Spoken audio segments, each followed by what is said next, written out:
para todo mundo aí que está chegando, quem já estava. Boa noite, pessoal, tudo bem?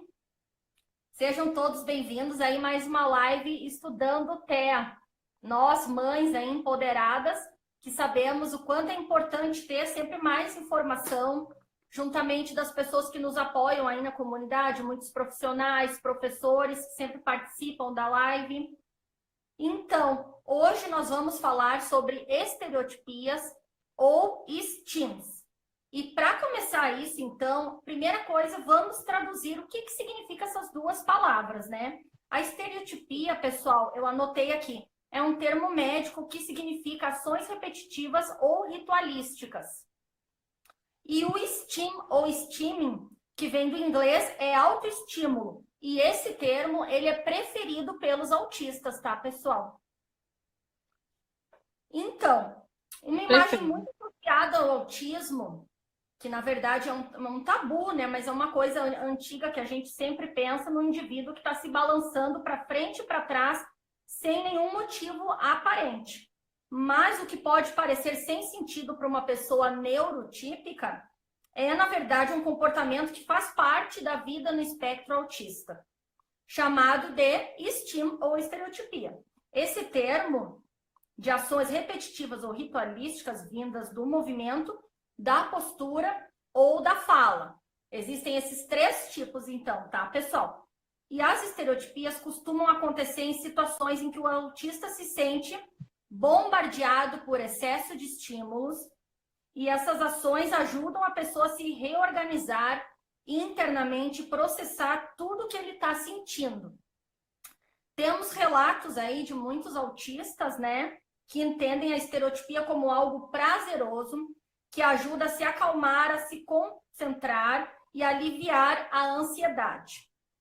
Mesmo sendo algo benéfico para os autistas, as estereotipias ainda causam um estranhamento e dificultam o convívio social.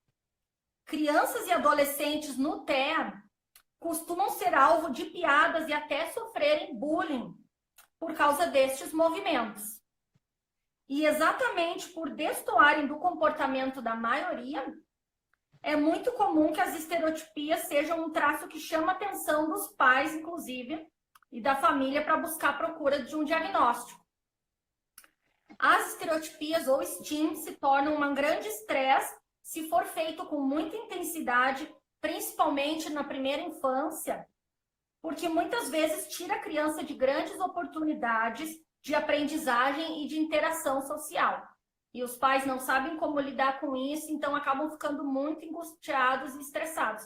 Porém, como eu relatei ali nessa leitura que eu fiz, na fase adulta, pessoal, uma vez que eles já conseguem, né, falar por si, já se desenvolveram bastante, eles trazem tudo isso para a gente, que a estereotipia também tem uma função positiva. Mas, como tudo na vida, o importante é ter um equilíbrio, né? A gente tem que avaliar, então, que é isso que nós vamos ir aprofundando aqui na live, quando isso está interferindo no desenvolvimento, ou está sendo algo lesivo, não está sendo positivo, ou está atrapalhando uma outra pessoa demais.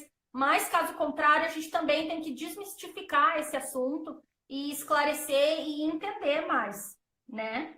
Bom, agora, pessoal, a Dani vai falar para que servem de uma forma mais aprofundada aí. Ela vai entrar em 3 ou 4 tópicos aqui, que vai ser a autorregulação, autoestimulação, algumas vezes também fugas de demandas e evitar interação ou até mesmo obter atenção.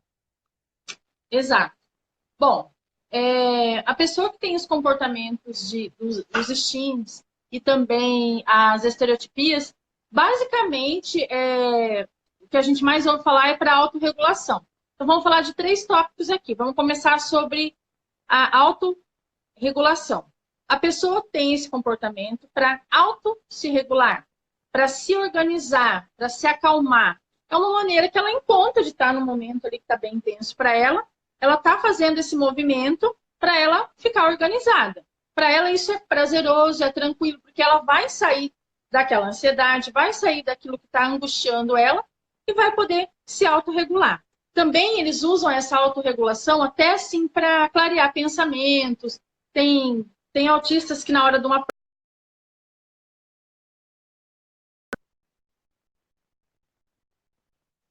também, para clarear os pensamentos e ter novas ideias, né? Para isso também. Então, tudo isso são comportamentos de autorregulação, estímulos ou estereotipias de autorregulação. Agora vamos falar dos de autoestimulação.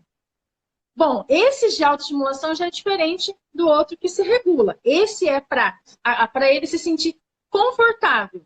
E geralmente ele está associado à gratificação sensorial. Então, ali o sensorial está bem junto com esse comportamento de autoestimulação.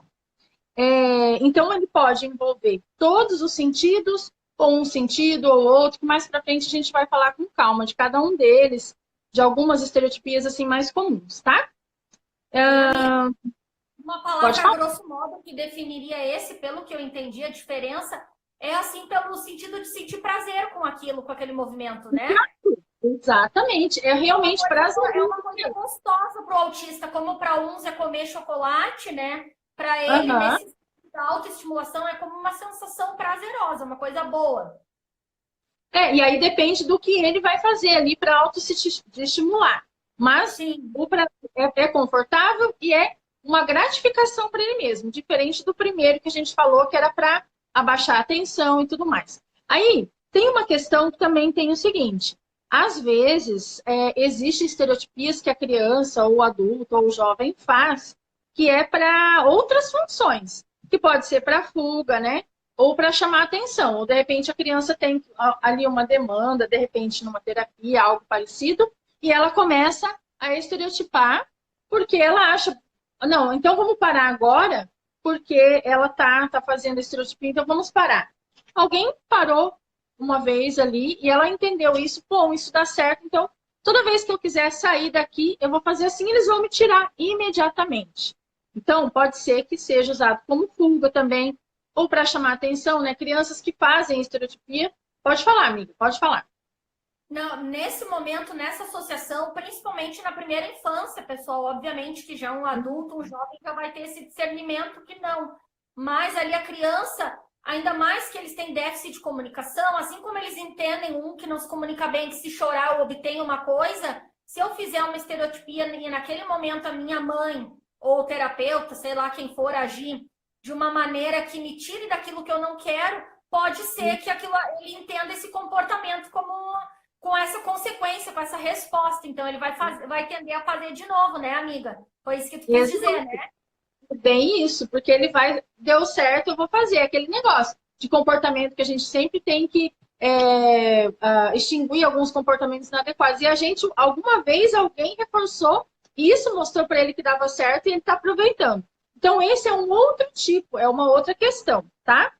Mas eu acho que basicamente são esses três tipos de estereotipias: de autorregulação, autoestimulação e também para fuga, para chamar atenção e tudo mais. É isso. Perfeito, amiga. Muito bem colocado. Eu vou ler rapidamente aqui antes que a gente perca o fio da meada, porque apareceu algumas perguntas aqui nesse momento, vai ficar interessante responder. Vamos ver aqui. Meu pequeno faz quando está feliz. Sim, aí vai nessa questão que a Dani falou da parte prazerosa mesmo ali, ou também quando tá com a sensação muito assim de euforia, né? É uma maneira que eles têm ali para vazar aquela emoção que eles estão sentindo, aquela felicidade também, né? Pode virar assim um instinto. Boa noite, minha filha roda muito. Sim, é uma estereotipia que eles gostam bastante. A gente vai entrar depois explicando o porquê dela, né, Dani? Isso. Tinha uma pergunta aqui muito interessante, mas... aqui. Meu filho foi diagnosticado com autismo, mas não tem estereotipias. E ele irá desenvolver no futuro? Olha, pode sim desenvolver. Pesquisas indicam que 80% dos indivíduos no TEA, em algum momento da sua vida, vão desenvolver, sim, estereotipias. E também, quando desenvolve, mesmo que a gente vai trabalhando e tirando algumas que a gente julgue que não sejam positivas para eles, que esteja sendo ruim, que como a gente explicou aqui, a gente também tem que desmistificar um pouco isso. Não pode também ser visto como uma coisa 100% que não é, porque não é bem assim. Só quem vive na pele deles para saber, né? O porquê. É verdade. Então, A gente tem que se colocar no lugar deles, tem que ler sobre processamento sensorial e tal. Mas, enfim, normalmente quando a gente muda um comportamento, isso vai ser cíclico, igual vai aparecer em outro lugar. Não é que vai acabar as estereotipias. Só muda. Tem indivíduos no TEA que nunca tem estereotipia. Ou quase zero, pouco, né? Mas é raro não ter. Alguma coisa sempre tem. Alguma coisa, na maioria das vezes, sempre tem. Tá? Muito pequeno tem. Isso. Deixa eu ver aqui se tem mais alguma pergunta. Eu vi aqui uma pergunta.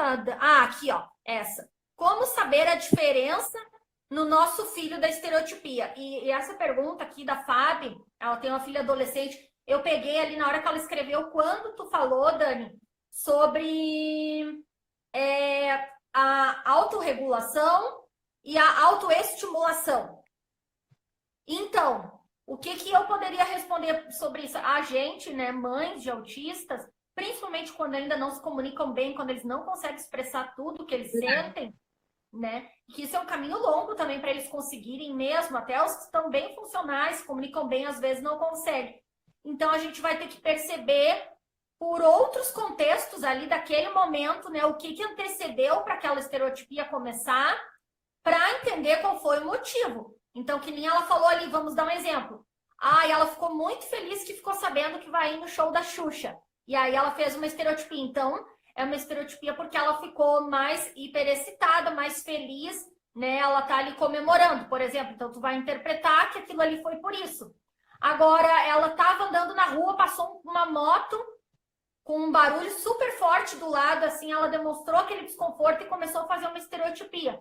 Então, ela está fazendo uma autorregulação para tentar cortar aquele som ali que foi muito intenso para ela, que acabou ali sobrecarregando, né, a parte sensorial dela. Então, é mais ou menos por aí que a gente consegue ir observando. Aí, o ideal, quando a gente quer trabalhar mais a fundo nisso, é fazer um apontamento, começar a observar e anotar um pouco, fazer uma planilhazinha, para ir entendendo. Muito e nós bom. também vamos entrar lá na frente nisso, né, Dani?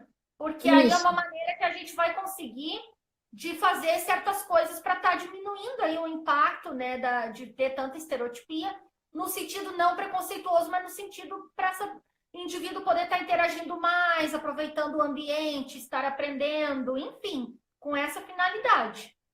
É, isso mesmo. Quer acrescentar alguma coisa, Dani, sobre essa pergunta?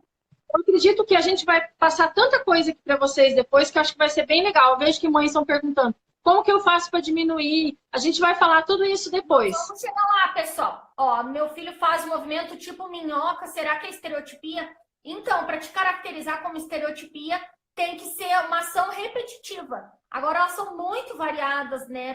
Tem as mais comuns, mas tem umas muito diferentes e que sim que são, porque quando tu vê que vira meio ritual ou que é assim mais persistente, né, que fica acontecendo mais vezes, já vai entrar na repetição, sim. Então, sim, pode ser uma estereotipia. Te faz essa pergunta para te saber. Pensa assim, é muito, é pouco? Eu também não vejo estereotipias no Lorenzo. Ó, viu? Ó, tem indivíduos que não têm. E quando batem muita palma e depois começa a bater na cabeça, pode ser dor?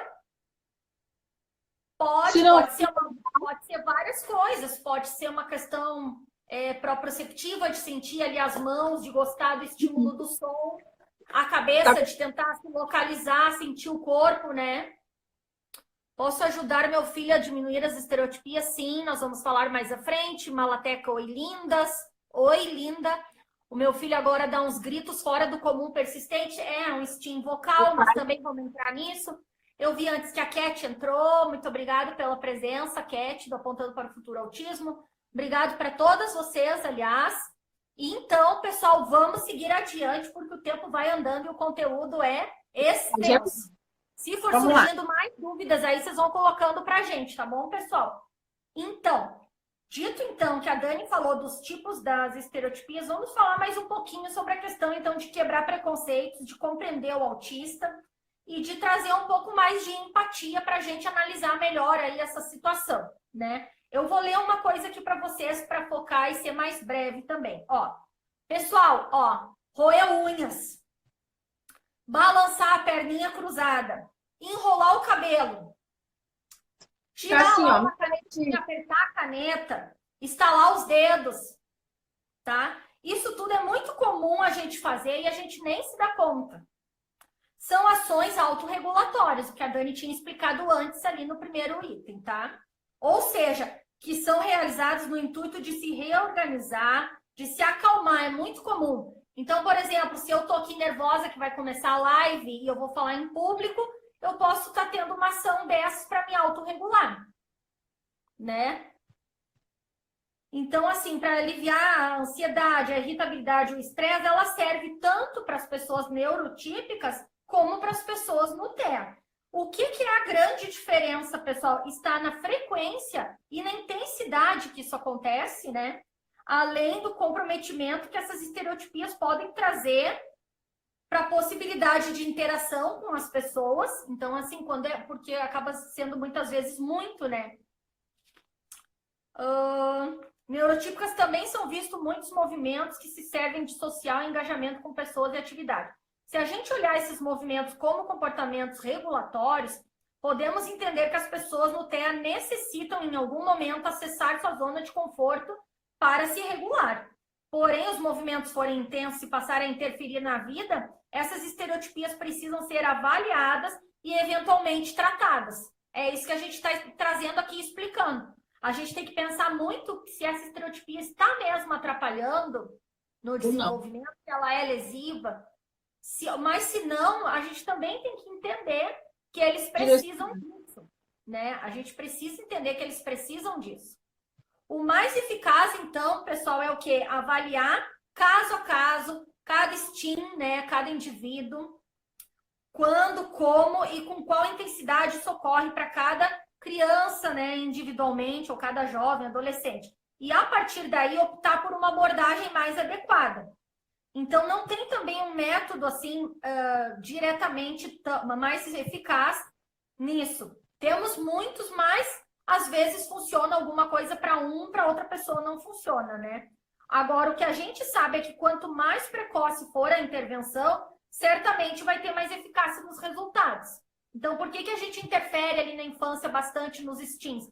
Para que a criança possa ganhar repertório, possa aprender, se desenvolver, possa interagir, possa participar, possa estar nos ambientes bem, para a gente também proteger os nossos filhos do preconceito, porque a sociedade ela é cruel. Por isso que eu digo que, primeiramente, nós temos que aceitar, porque o que esperar, então, da sociedade se nós, mães, pais, a gente tiver preconceito em relação a isso, sabe?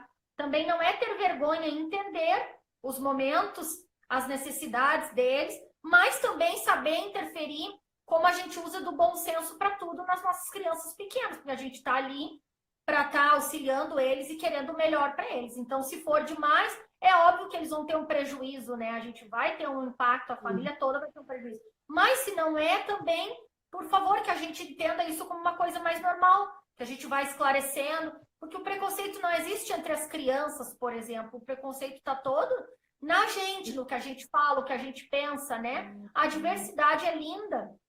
Apesar de que eu não estou dizendo que ter autismo seja lindo, é bastante desafiador, sim, mas as pessoas são diferentes uma da outra, cada um tem seu jeito de ser, seu jeito de se regular, né?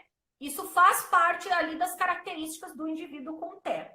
Então, assim, é muito importante que os pais, juntamente dos terapeutas, entendam quais estereotipias estão aparecendo nos seus filhos para ser aplicada aí a abordagem que for mais eficaz, né? A única dica certa aí para os pais é manter os filhos sempre mais engajados com eles, brincando e interagindo, né? Tempo ocioso é uma coisa que vai acabar, por exemplo, desnecessariamente deixando a criança mais nas estereotipias em vez de estar aprendendo. A gente sabe que a gente está sempre correndo para desenvolver eles, então isso vai ser num global também na questão das estereotipias, quando a gente está bastante intervindo, estimulando, tratando, a gente também está cuidando dessa situação dentro do TEA, né, Dani?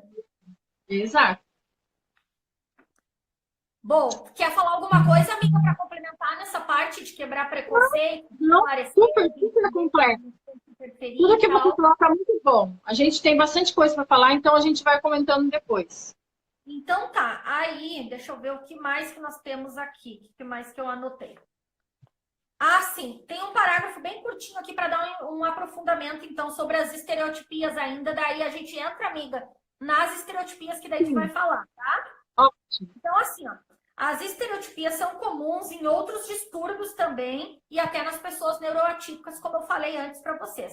É importante ressaltar que esses movimentos estereotipados não são característicos apenas das pessoas com autismo. Eles podem se manifestar com indivíduos de outros distúrbios também, tá, pessoal? Como, por exemplo, o TOC, que a gente já fez live aqui falando sobre isso. Então, também existe ali no TOC ou na síndrome de Tourette ali, entre outras também, até na hiperatividade também, né, que a criança corre, pula bastante. Até as pessoas neurotípicas podem apresentar tais ações repetitivas, como roer unhas e tal. A única diferença, né, costuma ser no maior controle desses comportamentos. É isso. A gente consegue perceber e ter um controle, a gente tem um filtro social de fazer essas coisas de uma maneira com mais sutileza. E o autista ele não consegue devido à parte sensorial deles, que também é diferente da nossa, né? A gente não tem transtorno do processamento sensorial, consequentemente é óbvio que a gente tem mais controle e precisa de menos autorregulação, né? E o filtro deles é menor também, né, Mari? Que, amiga?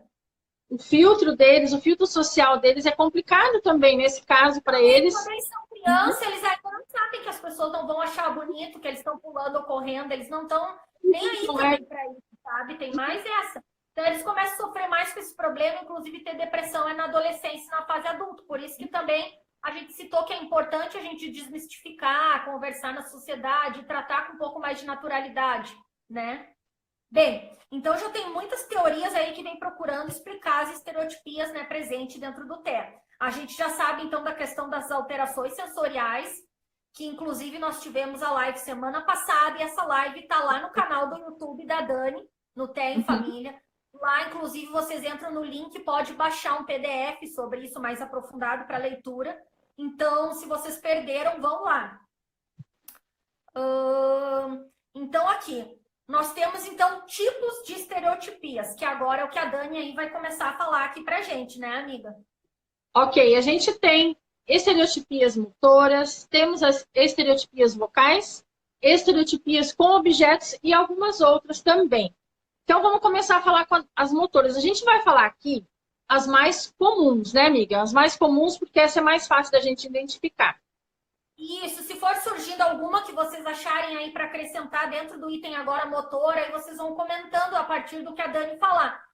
O que a Dani vai tentar trazer aqui? Ela vai citar uma e vai dizer, por exemplo, mas não quer dizer que cabe para todos os indivíduos, mas ela vai pressupor algumas coisas do porquê desse STEAM, por exemplo, né, Dani? Vai depender da situação, esclarecendo antes, vai depender da situação. Se ele está exposto a muito estímulo. Das estereotipias motoras mais comuns, tá? Por exemplo, aquela de balançar o corpo para frente e para trás. Isso aí a criança está precisando sentir o ambiente, né? Não é isso, Nath? Porque assim... Pode ser uma questão do sentido vestibular, que é o sentido do movimento, né? Sim. Então aí o balançar do corpo, né? Isso. Ele está tentando se localizar, né, na noção do eixo de gravidade, né? Muitas vezes eles não têm esse mesmo equilíbrio como a gente tem, que a natureza é tão perfeita que a gente para assim em pé e fica confortável. Pense como se ele estivesse tentando se achar, porque ele se sente lá andando num barco, velejando. Então ele precisa se movimentar para tentar organizar, trazer para ele aí, né, descobrir como se sentir melhor. Exatamente. O balançar das mãos também. Esse balançar das mãos é porque na extremidade a criança precisa sentir. Nesse caso, já é proprioceptivo. A criança precisa sentir, ela está buscando. Então, ela faz isso daqui para estar sentindo, mão, né? Cadê minha mão? Onde é que está minha mão, né? A localização do corpo.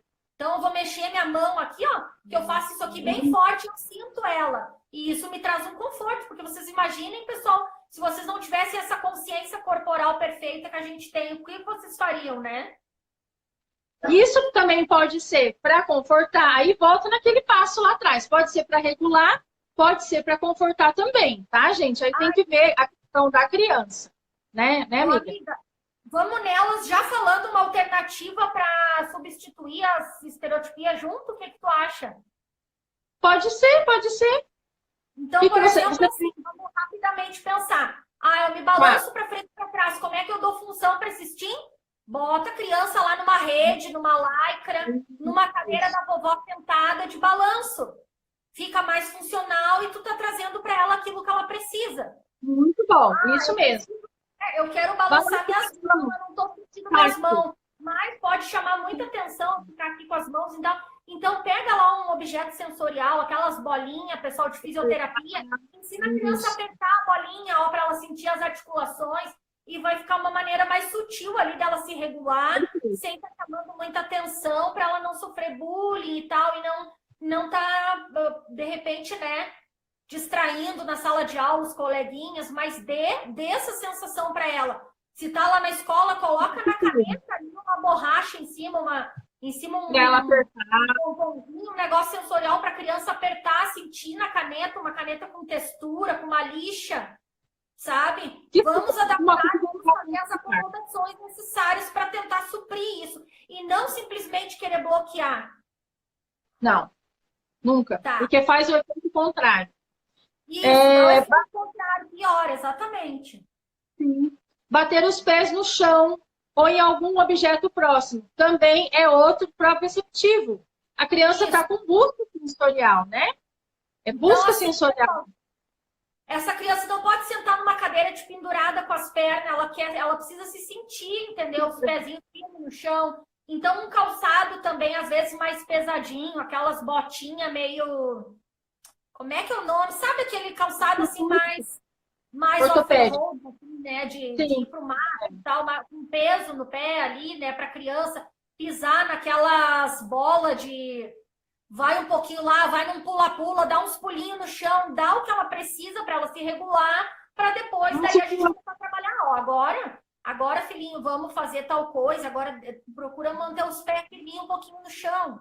Depois a gente sai e vai pular um pouquinho. Então, a gente vai trabalhando, vai ensinando eles a lidar com essas necessidades, né?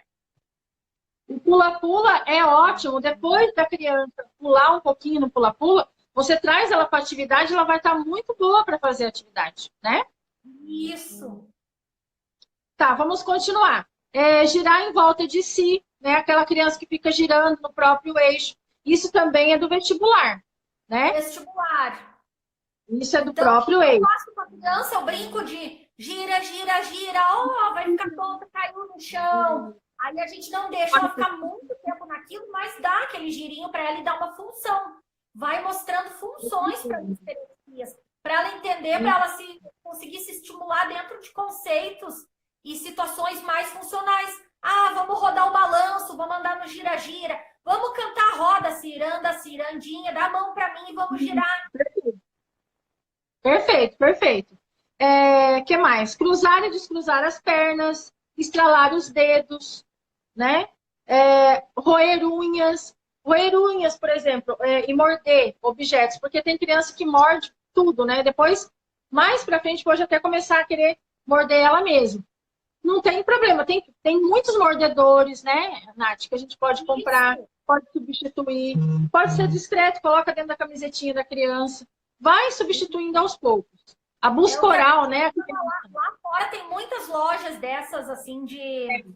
Steam Toys, que se chama, a gente pesquisa na internet a palavra Steam Toys, aparece um monte.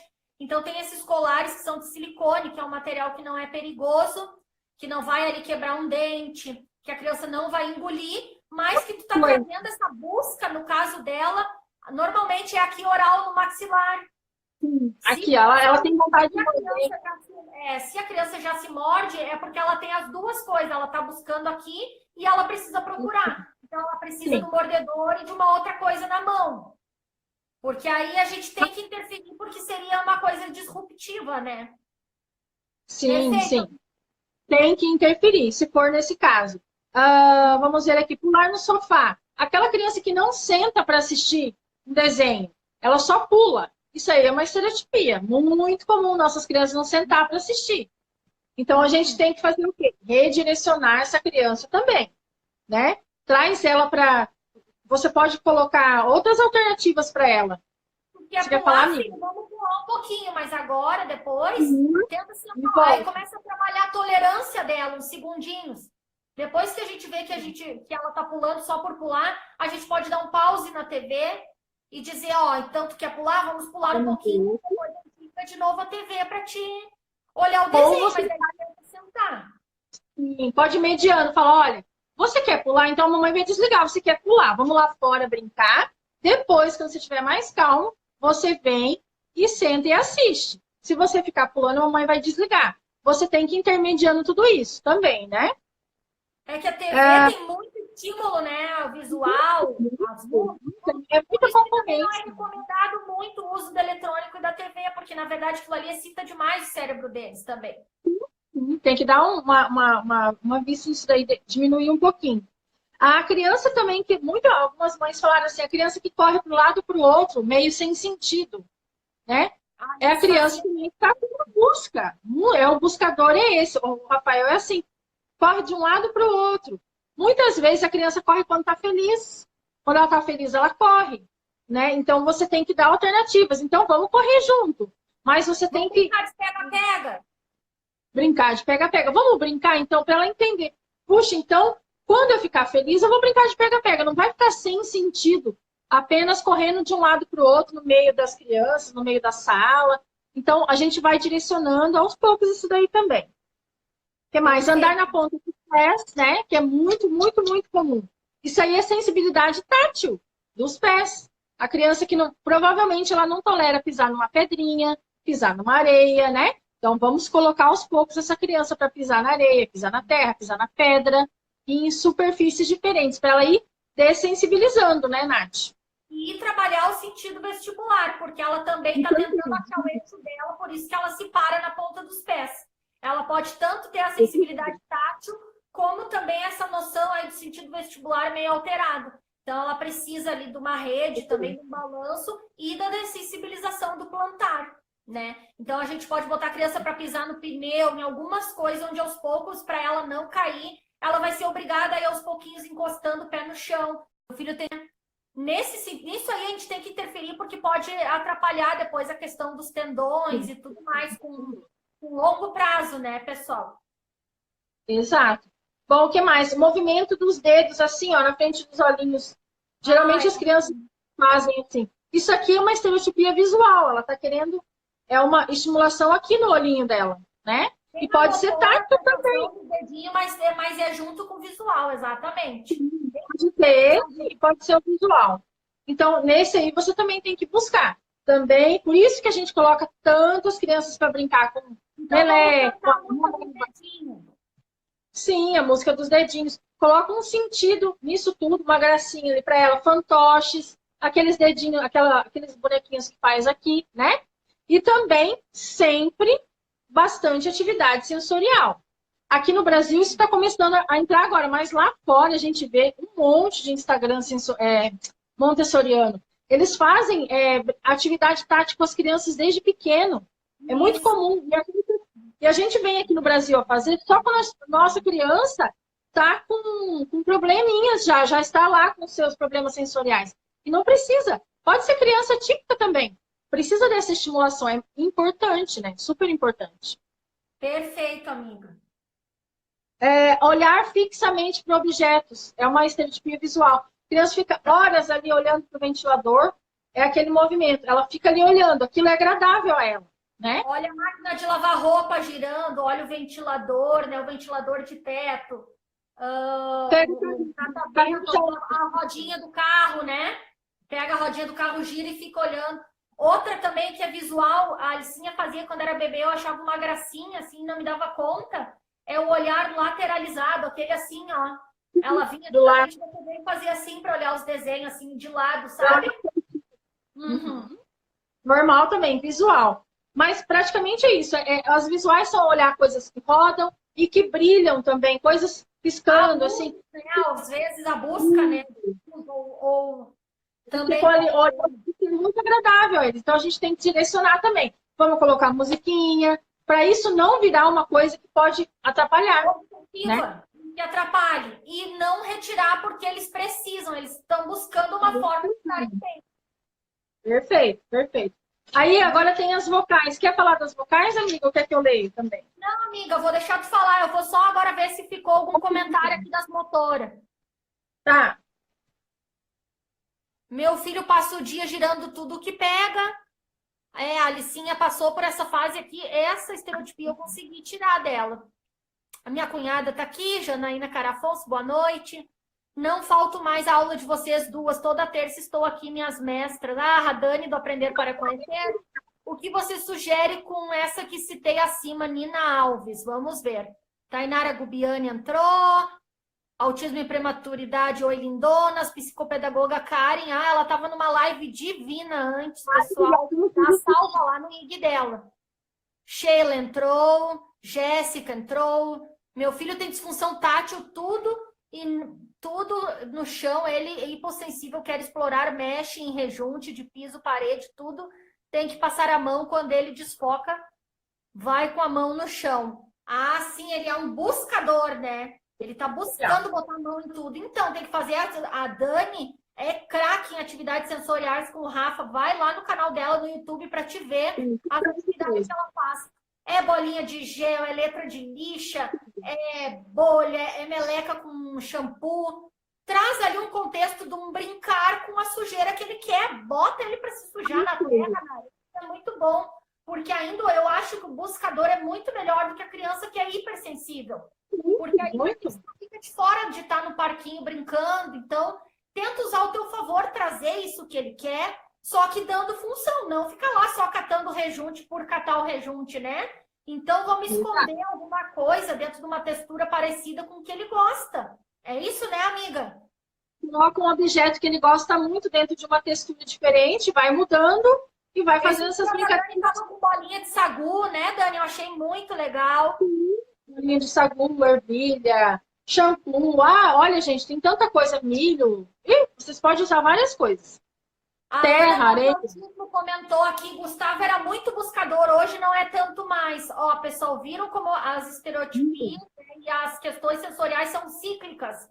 Vai ter momentos na vida em que a gente está mais hipersensível, às vezes mais hipo, às vezes a gente está com mais estereotipia, às vezes as estereotipias são mais motoras, às vezes é mais vocal, vão ir mudando. Então é importante a gente estar observando e principalmente quando elas estão começando, antes delas se instalarem de uma forma muito intensa, que nem no caso da obsessão, do toque, né? E aí tentar descobrir o que está acontecendo para poder oferecer para eles o que eles precisam. Depois com o tempo ficou hipersensível, a Ana do Nós Autismo falou. Sim, isso acontece muito. Por isso que a integração sensorial, pessoal, é a vida toda para as nossas crianças e para eles adultos. Porque eles precisam disso. Assim como um hipertenso precisa do remédio para pressão a vida toda quando paga o mensal. Eles precisam sempre estar aí ajustando as questões sensoriais. Então, a gente vai falar um pouquinho mais ali na frente disso, aqui na live, porque a gente tem que, então, para ter uma qualidade de vida e eles mais funcionais e menos desconfortável para eles, tem que ter a integração sensorial, né? Sempre. E aí, analisando qual é o momento, analisando aí os ambientes que essa criança tá, o que a gente pode controlar desse ambiente para ficar melhor para ela, tudo isso. A gente tem que observar tudo isso, pessoal, é muito importante. Se tiver a equipe multidisciplinar para nos ajudar, melhor ainda, que seria o ideal, né? Mas se a gente não tem, é para isso que a gente está aqui nas lives, lendo e estudando, porque a gente também não pode deixar.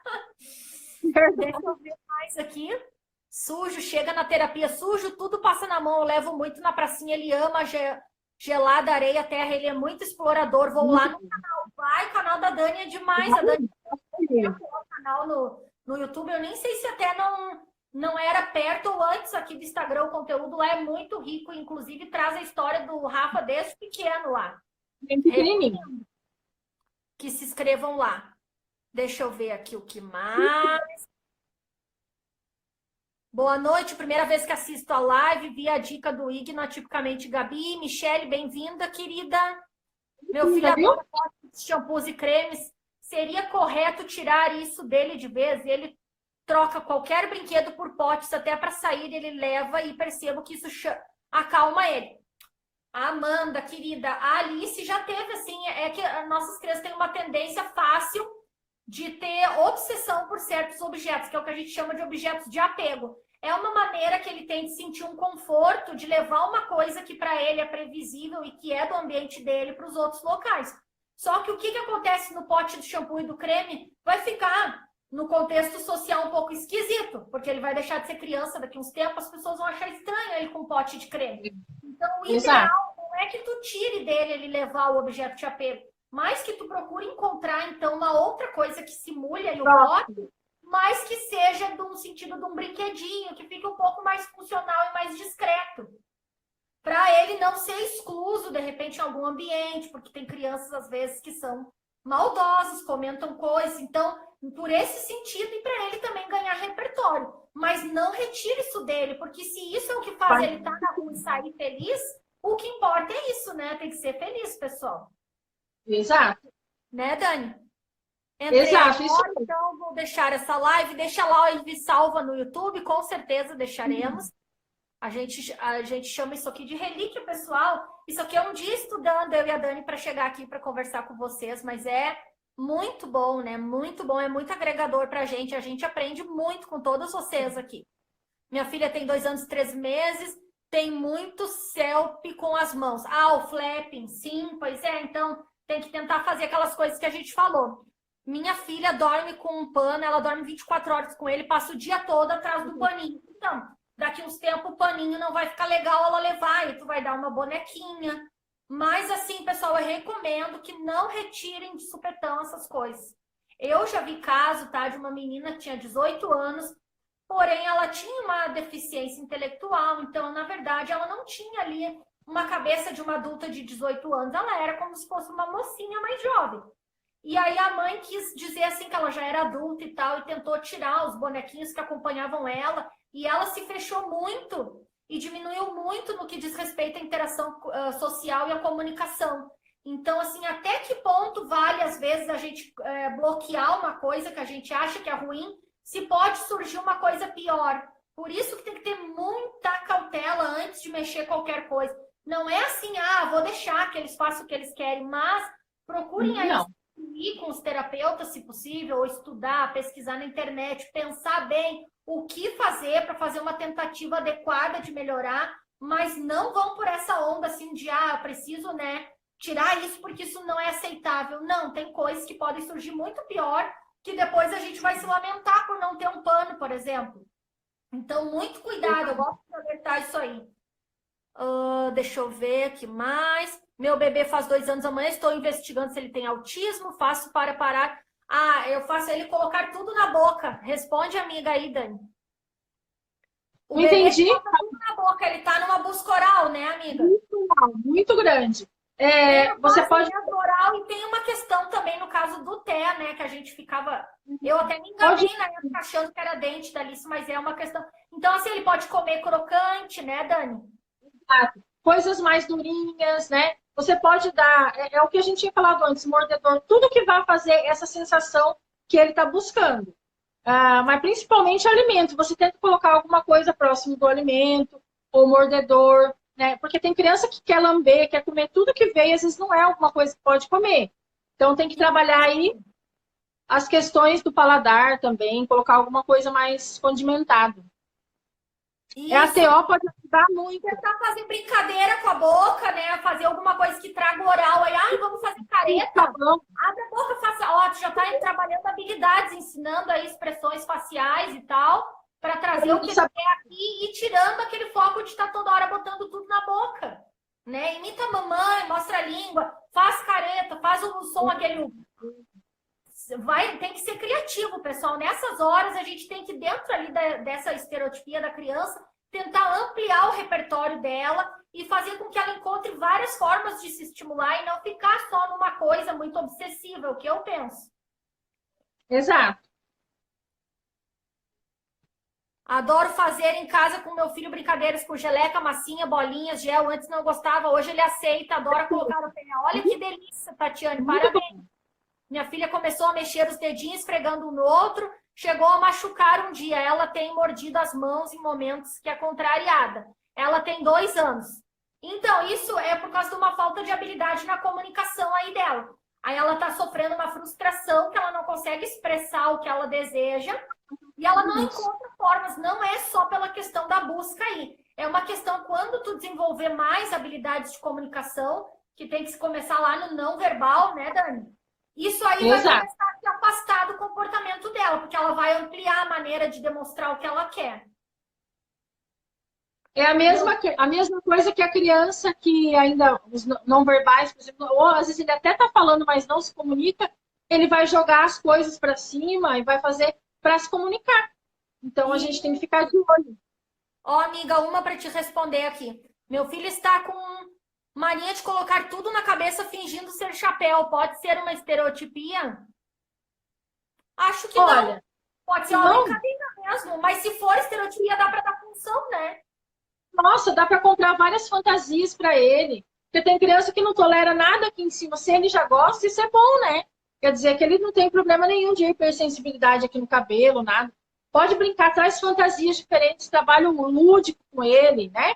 A fantasia de sapinho, fantasia de super-herói.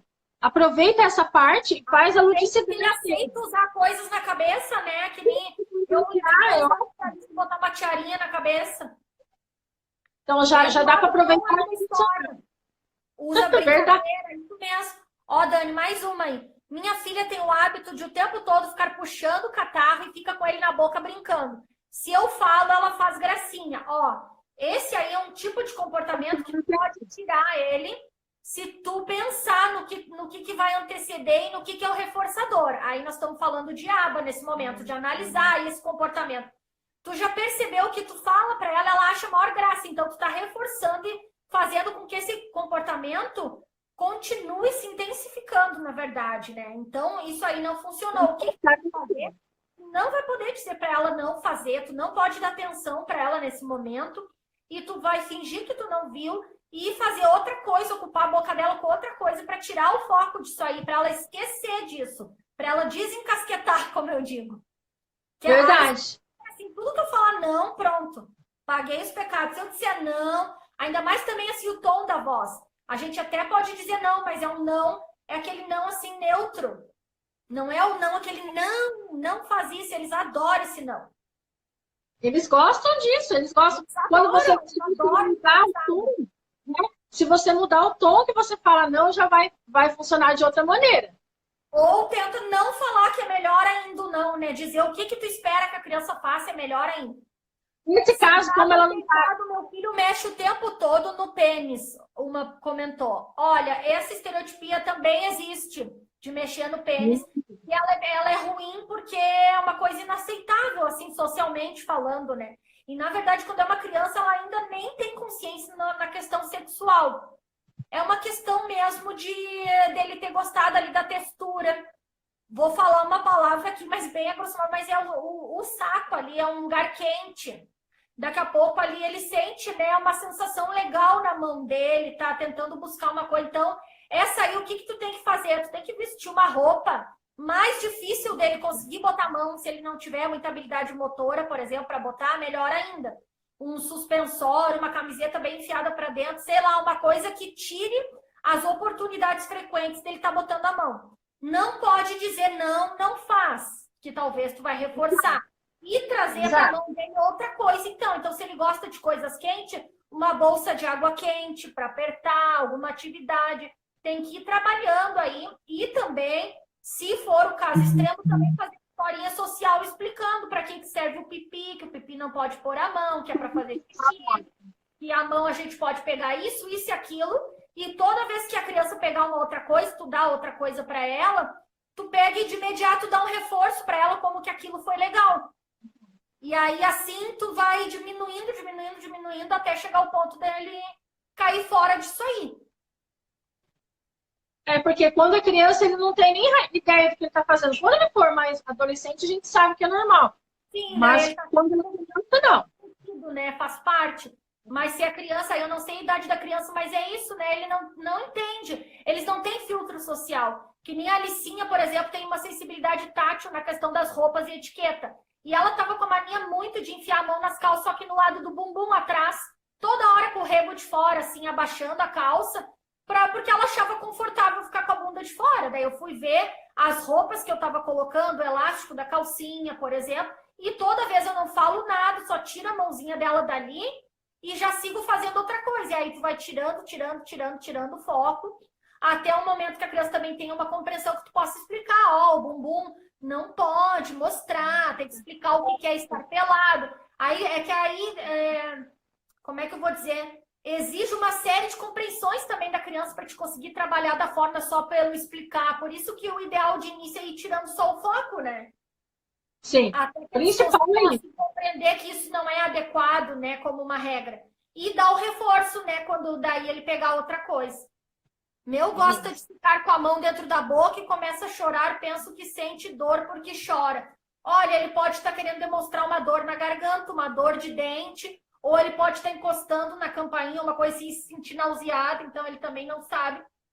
Tem que observar, levar no médico, ver se está tudo ok na questão ali na boca, garganta, tudo mais, e também tirar aí o foco desse comportamento de estar botando a mão na boca, né? tirar o foco ajuda muito em tudo, né? Tirar o foco e dar outro, né? Quando a gente quer tirar uma estereotipia, não faz só assim, ó, não faz isso e fica paradinho. Tu tem que dar outra coisa para a criança fazer. Exato. Vamos ver. Os meus antes rangiam os dentes, hoje não fazem mais. Também é uma busca, né? No rangir ali também. A gente também tem que dar uma coisa para a criança também tirar o foco disso. Ele amou a fantasia do Chaves por causa do chapéu, aquela mãe de antes comentou. Tô louca para ver o início dessa live. Vai ficar salva depois aqui, vai estar no YouTube também. Pode ser por atenção. Ah, pode. A Ana falou ali também, o de botar a mão no clipe, ou seja, lá o que for. Não sei se vocês viram, é tanta coisa. O ability do Aloha é perfeito para diminuir estereotipias. Amei. Ana Lu quase zerou. Rafa Ana Lu comentou, ajuda bastante. Sim, a Dani está usando o ability, apesar do Rafa já não ter ali muito estereotipias, ele praticamente é muito pouco, né? Segundo o que a Dani já relatou. Mas acontece que aquele blend de olhos, ele ajuda na modulação sensorial. Então, consequentemente, vai diminuir as estereotipias. Gente, é muito comentário de estereotipia. Nós vamos ter que seguir o barco. Depois a gente continua lendo, amiga. A gente vai ter que vocais. Vamos voltar para as vocais. Bom, estereotipias vocais. Fazer sons específicos. Rafa faz muito isso. Né? Porque essa daí, além de ser uma estereotipia que ele está fazendo para ouvir, ele gosta daquele som, ele gosta do timbre da voz dele, né? E ele está fazendo isso aí. Geralmente, quando ele está ocioso, sem fazer nada, ele faz isso. Você está brincando ali fora e faz. Aí eu falo, vamos fazer tal coisa? Vamos lá fazer tal coisa. Para tirar o foco. Eu não falo, não faça isso. Ou vou direcionar. Que daí a criança, né? Se ela já é verbal, no caso, né?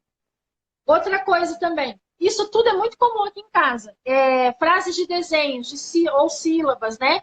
Agora, por exemplo, ele está aprendendo algumas palavrinhas e está lendo.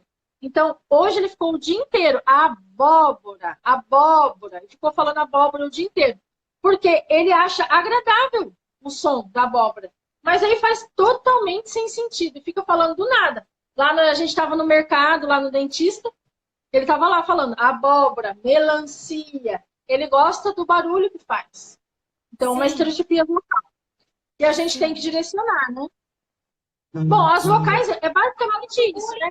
No caso da interação social, no caso dele, porque daí se ele ficar fazendo isso, as outras crianças vão acabar não interagindo muito, pensando, o que ele está falando, né? Mas eles vão aprendendo, pessoal, lembrando que eles são crianças, mas a gente já vai ensinando. Aí tem as estereotipias com objetos. Então, jogar os objetos para ver o objeto cair, simplesmente do nada, eles jogam, né? Tem criança que pega todo um pote de brinquedos e joga no chão. Não brinca com os brinquedos, mas ele quer olhar os objetos ali. Quer ver caindo, gosta de ver aquilo ali no chão, para eles é como se fosse uma ordem, aquilo ali.